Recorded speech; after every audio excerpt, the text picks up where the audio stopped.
pray for a good day. So let your marriage be a time of waking each morning and falling in love with each other all over again.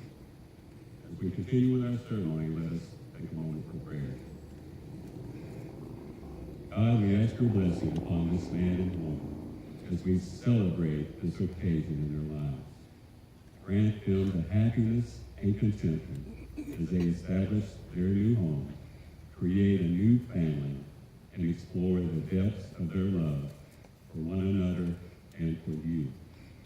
Bless their families and friends and the relationships which have supported, strengthened, and sustained them throughout their lives. Bless their home as a place of love and of peace. And if times grow hard and tempers grow short, help them to look into their hearts and remember the love that brought them here together today. Amen. Next we'll read from Scripture. It says, if I speak in tongues of men or of angels, but do not have love, I am only a resounding gong or a clanging cymbal.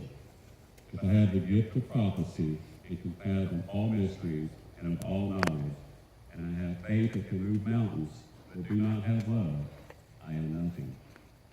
If I give all I possess to the poor, and give over my body to a hardship that I may boast, but do not have love, I gain nothing. Love is patient, love is kind. It does not envy, it does not boast, it is not proud. It does not dishonor others, it is not self-seeking, it is not easily angered, it keeps no record of wrongs. Love does not delight in evil, but rejoices with the truth.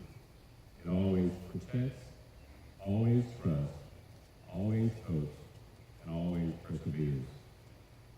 Love never fails. But where there are prophecies, they will cease. Where there are tongues, they will be stilled. Where there is knowledge, it will pass away. For we know in part, and we prophesy in part. But when completeness comes, what is in part disappears. When I was a child, I talked like a child, I thought like a child, I reasoned like a child. When I became a man, I put away childish ways behind me. For now we see only a reflection as in a mirror.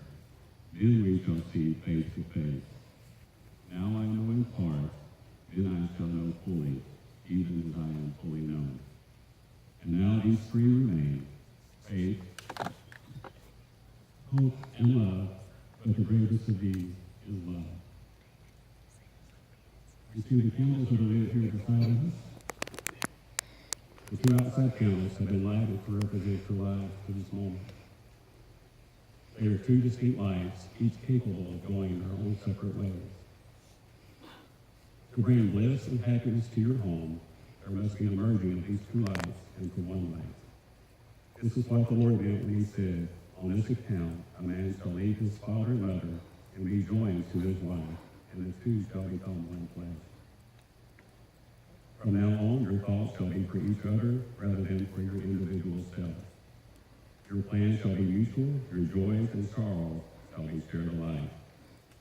As you each take a candle, and together light the center one, you will extinguish your own candles, thus letting the center candle represent the union of your lives as in one flesh. As this one light cannot be divided, neither shall your lives be divided. May the radiance of this one light be testimony of your unity together in the Lord Jesus Christ.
to live together in holy marriage.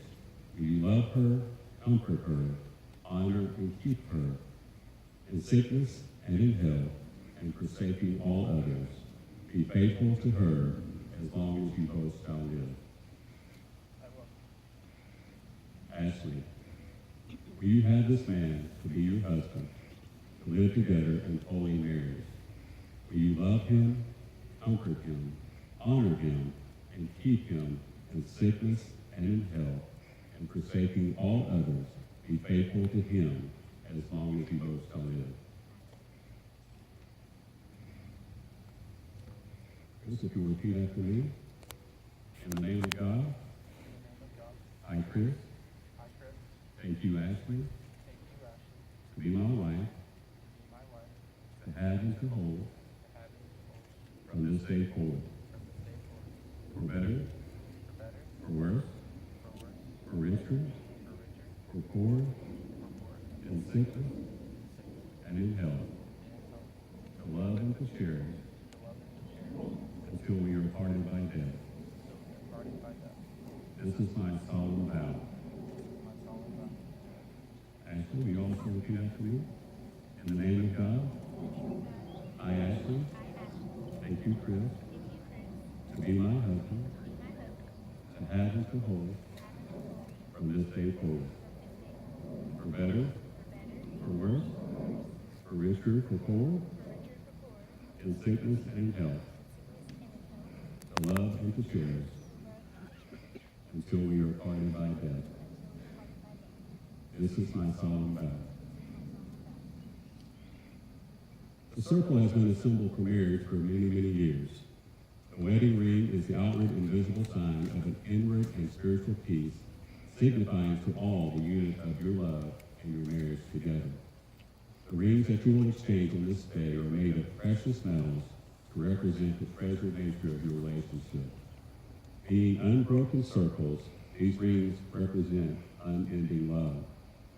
Chris and Ashley, as often as you look upon these rings, may each be reminded of this very moment and the love that you have promised each other.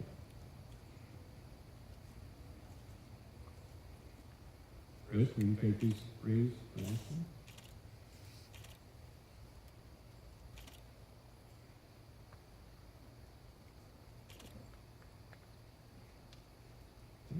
And will you place it on her finger and repeat after me? With this ring, I pledge to you my constant faith and abiding love for as long as we both shall live.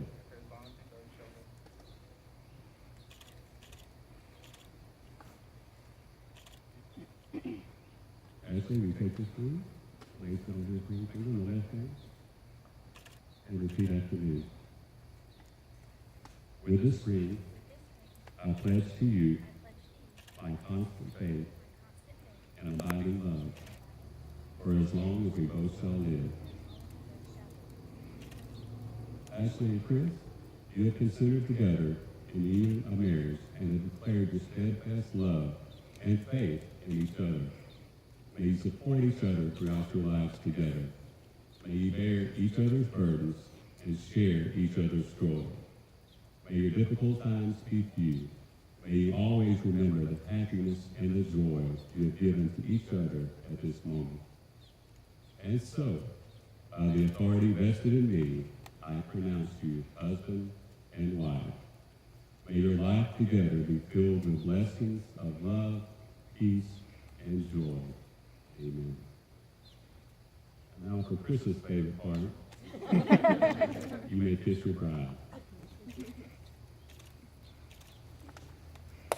Ladies and gentlemen, it's my honor and privilege to introduce for the very first time Mr. and Mrs. Chris Pettett.